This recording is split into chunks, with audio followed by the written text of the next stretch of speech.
In May 21st, 1861, the Confederate States of America enacted a Copyright Act. I came across this in doing totally unrelated research a couple years ago, and it always struck me as odd. And it struck me as odd for three reasons. First, that a new nation, a new legislature, concerned with issues of rebellion, legitimacy, trying to fight a war, would take time to pass a Copyright Act seemed incongruous. In addition, the fact that this new nation, which was focused on, at least ostensibly, a heightened importance of states' rights, would assign copyright legislation to the federal government, where these same states had all enacted individual copyright statutes under the Articles of Confederation about 80 years prior. So in other words, they could have, if they had wanted to, reverted to a state-based copyright regime if enacting a copyright regime was particularly important to them. But they didn't. And finally, and this is the focus of the presentation today, the Confederate Copyright Act was actually far more progressive than the Copyright Act that was in force in the Union, in that it extended international copyright protection to foreign works a good 30 years before that same provision was finally adopted by the Union in the Chase Act of 1891. So I will say at the outset that this is an early stage work, that the research in this project is still ongoing. I find out something new about this every day. But so far, from what I've been able to see, my feeling is that the Confederate Copyright Act was enacted for two reasons. First, it was an olive branch to England. The idea was that by extending international copyright protection, the Confederate Congress was trying to seize upon the main source of tension, or one of the main sources of tension, between Great Britain and really all of Europe and the Union, which was the world's biggest copyright market. The hope being that if they could extend copyright protection to foreign authors, that would garner enough goodwill, that would inspire Great Britain, but even perhaps other nations in Europe, to support the Confederate cause. And secondly, and I initially thought this was a much smaller point, but the more I researched, the more I think that there really was a legitimate interest in forging a nationalistic identity in the Confederacy as a result of the Copyright Act. I'm going to go quickly through the state of copyright law in the US at the time the Confederate Copyright Act was enacted, really just to point out that under the terms of the Copyright Act, from the very first US Copyright Act in 1790, it took the Statute of Anne and added in language clarifying that only United States citizens were entitled to copyright. This was an important element of every Copyright Act enacted in the United States post-Constitution up until the Civil War. When it was the main amendment in 1831, had an entire separate section clarifying that only US citizens were entitled to copyright. This prompted a letter from 58 prominent British authors to Congress, to the US Congress, presented by Senator Henry Clay in 1837, requesting that US Congress extend international copyright to British authors. These British authors included just such luminaries as Benjamin Disraeli, who was not yet the Prime Minister, of course, and Edward Bulwer Lytton, who is my personal favorite copyright figure in the 19th century for unrelated reasons. But these were prominent figures, literary figures in England, and political figures as well. And these authors relied on a couple of points. Principally, their contention was that England sent over twice as many authors and churned out twice as much literary product as the US did, but the US had 4 times as many publishers. And this is generally accepted in international copyright historical discourse, that the US had tons of publishers. The publishing rights were much more important to the US than authors' rights for simple practical purposes. There were more publishers. And British authors appealed to access, traditional access and progress arguments. American authors were being undercut, is I think their main argument, which is true. Books published by American authors were more expensive in the States than books published by British authors because there was no copyright associated British authors. Despite the fact that this proposal garnered support from not only British authors, but also a coalition of American authors, the Henry Clay's proposal was defeated back in 1838 because the Committee of Patents recommended against it, arguing that copyright had never been regarded as property on the same level as wares and merchandise, and that international copyright had no existence. These were two things that the Confederate Congress would reverse. I shouldn't say reverse, but these were two points that the Confederate Congress disagreed with, and they enacted their own Copyright Act. And now, the Copyright Act was founded on an IP clause that was identical to the IP clause in the US Constitution. At the time it was enacted, most Southerners expected that they would, there was a lot of optimism surrounding secession. The expectation was that Great Britain would join the cause. There really wasn't, it was an optimistic time. Almost immediately after secession, the Provisional Congress enacted a provision that would allow Jefferson Davis to enter into bilateral treaties with European nations for international copyright. Nothing ever came of this. He never entered into any bilateral treaties because 2 months later, the Confederate Copyright Act was enacted, which obviated the need for any such treaties. Now, the Confederate Copyright Act looks a lot like the Copyright Act that was in force in the Union.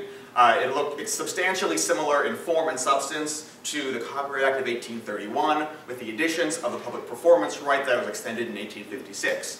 Same formality, same terms, same scope, same enforcement, same language. There are a couple of differences. There was an extra provision for fees. I think this can be understood as an attempt to raise money for an underfunded federal government in the South.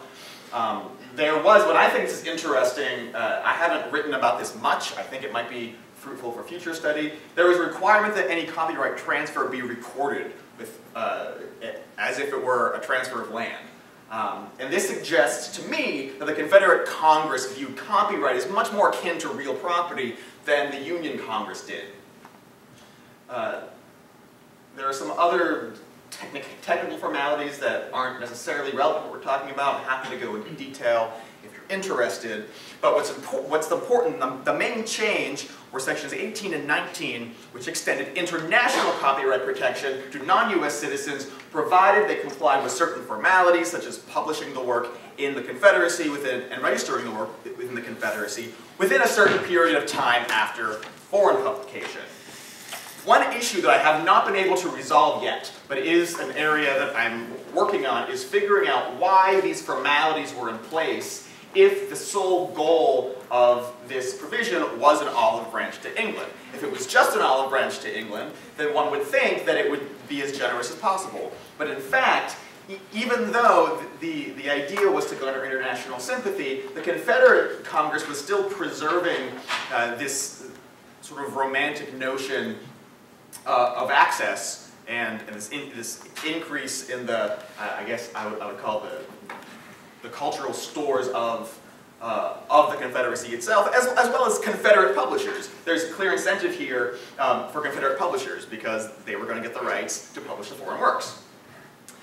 Interestingly, shortly after secession, there was an article published in the Charleston paper that was reprinted in papers both in the North and the South, advocating that following secession, every good Southern citizen should be stealing and copying Northern patented inventions and Northern copyrighted books as a way to undermine the North and to try to compel them to negotiate a peaceful secession. And indeed, there were editorials that appeared in Northern newspapers at the time advocating exactly that. That the Congress should allow peaceful secession and enter into bilateral copyright and patent treaties with the South. The Confederate Copyright Act was amended in 1863. I would contend that it was amended specifically for one work, Hardy's Rifle and Light Infantry Tactics, which was published in the North prior to the Civil War, but was recommissioned by Jefferson Davis after the start of the Civil War. Hardy was a Confederate citizen and sympathizer, and he republished it for the South. But in the only piece of litigation that was ever decided under the Confederate Copyright Act, Getzel v. Titcomb, it was found that the original work could not be subject to Confederate copyright protection because it had originally been published in the North. As a result, the Confederate Congress actually passed a special law granting copyright to this work in particular, and there were actually more resolutions passed in the Confederate Congress concerning granting copyright to this specific work than there were resolutions for any of the copyright laws passed combined. And the change in 1863 was simply to provide copyright protection for works that had originally been published in the North by current citizens of the Confederacy. Because, interestingly enough, while the Northern copyright laws were only concerned with protecting copyright of U.S. citizens and were not concerned with extending the copyright protection abroad, in fact, they encouraged piracy of foreign works, the Confederacy was exactly the opposite. They, in theory, would grant copyright protection to foreign works, but they were actively encouraging piracy of creative works coming from the North. The effects, and I will tell you that in the 2 weeks since I created this slide, I already think it's a little bit outdated. There are at least 120 titles registered under the Confederate Copyright Act, virtually all of which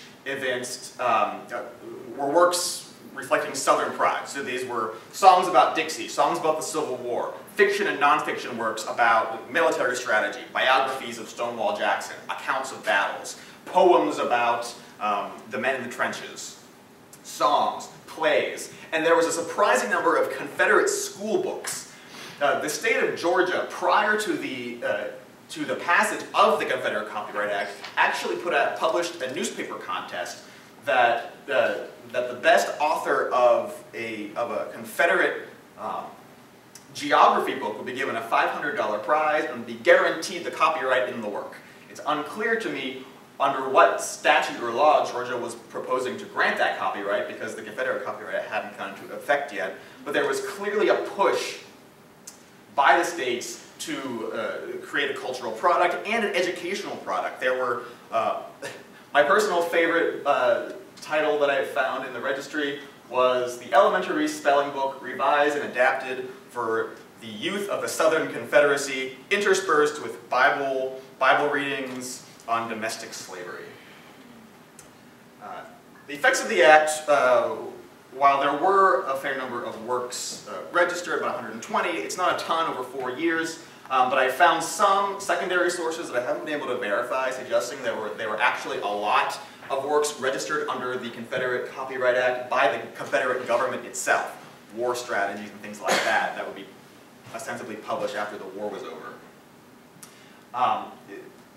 As far as international tool, though, it was ineffectual, and I don't characterize that as a fault of the act itself necessarily. It's generally accepted that the reason why Great Britain never allied with the Confederacy is probably mostly because the Confederacy just didn't win enough battles, and as a sort of a secondary cause, the King Cotton diplomacy has been roundly criticized as well. There were some smaller victories. There's a lot of circumstantial evidence that Charles Dickens, by the end of the war, was a strong Confederate sympathizer, largely as a result of the fact the Confederacy extended copyright protection to his works and the Union didn't. Long-term, international copyright, it would be another 30 years before the international copyright provisions adopted by the Confederacy would be extended to the Union. In the meantime, there would be debates similar to the debates had in the 1830s. And I would argue that it took until U.S. authors developed enough cultural product that their interests became important enough to protect overseas, that the Chase Act can go into effect. Perhaps the most interesting to me, and right now it's really just a footnote in history, I'm not sure what to make of it exactly, which is that when the U.S. copyright law was amended in 1870, and registered works were transferred to the U.S. Copyright Office, included in those transfers were 122 titles registered under the Confederate Copyright Act. To me, this is blatantly in violation of Williams v. Bruffy, which invalidated any spoils of Confederate laws, but this seems to have passed unremarked upon, and I'll tell you, I really just don't know what to make of that right now. But this is where I am with the research so far. About 5.5 minutes left. I open up for questions or areas for future study. Yeah? So you talked a lot, interestingly, about sort of the act as rhetoric. And at 3 different points in the article, you quote phrases about how the copyright was available only to citizens who were also loyal to the Confederacy. Yeah. Do you have any evidence that that was used, or was it just more pro-Confederacy rhetoric? I have not found any evidence that copyright registrations were denied at all.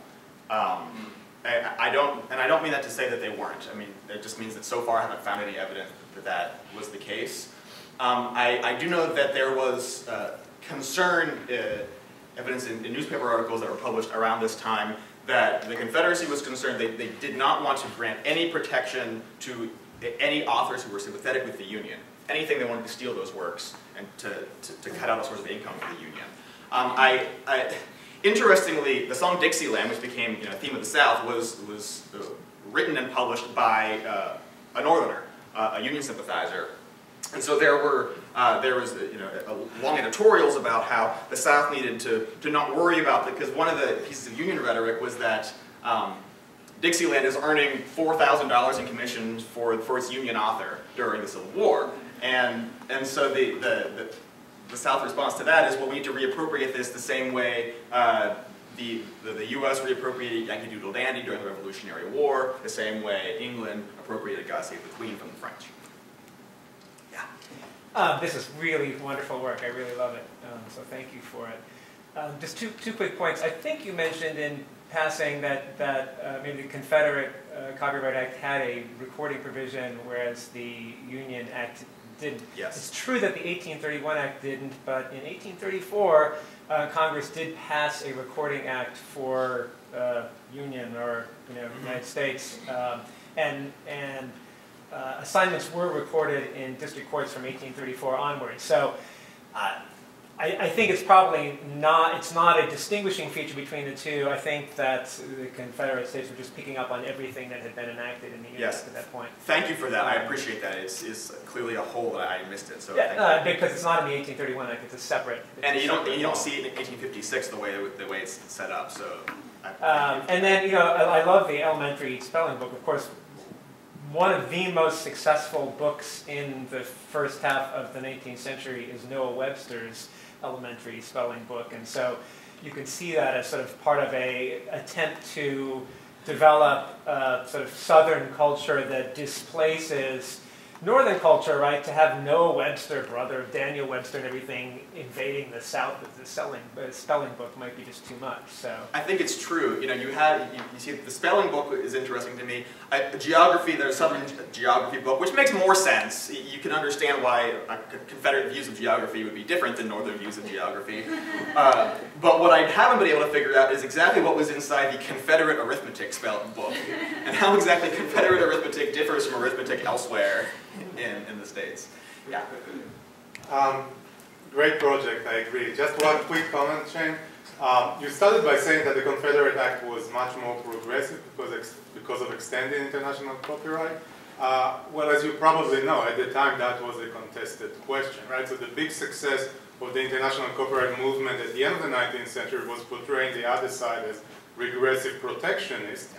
In the North, at that time, there was a big debate about it. There was a whole ideology which saw itself as progressive, or basically Republican ideology of free reprints, right? So in terms of the actual era, it was a contested question, what's being progressive and what's not. And maybe it would be interesting to see whether there was any echoes of that in the Confederacy context, right? Because that was the debate in the North, which indeed, you could question to what extent it was in good faith or not. To some extent it was. That was a strong ideological position in the North that portrayed the other side as not progressive. I think that's true, and I think one thing I've been trying to excise from the work where I find it is evidences that I found of my own biases, and so my inherent suspicion is that, to the extent that the U.S. Copyright laws encouraged piracy in the 19th century, even though it maybe made normative sense for their own personal interest, it just seemed wrong to me, and I was going based on that feeling, but I think you're right. I think it's more complicated than that, because, altruism doesn't really play a role in copyright policy in the 19th century necessarily. So I think it's a good point. I do know that the Southern senators during the copyright debates of the 1830s, by and large, were largely in favor of extending international protection. I would say, cynically, it is because the publishing houses were largely located in the north. Yeah. So the interpretations about this as an act of national self-expression and the olive branch to England both make perfect sense to me. Two additional interpretations that I hope you can comment on. One, the first thing that struck me before I realized the whole England dimension of politics there was that registration of foreign works, they might be primarily thinking of the North as a foreign, right? The intention is for the North to be a foreign country, and so if they want to maintain the integrated economy, that they would need to provide for that, and that they'd be concerned about it being reciprocal. And then the second thing I wonder is whether you see any evidence of the concern over copyright reflecting sort of a sense of property fundamentalism. I'm thinking in the environment of conflict over slavery, which is essentially reduces to a, this is my property, it's sacred, don't mess with my, you know, that might be really strong at the time, and I wonder if that plays into it at all. Thank you. I think those are both excellent points. I have responses that I think we can talk about afterwards because I'm out of time. So thank you.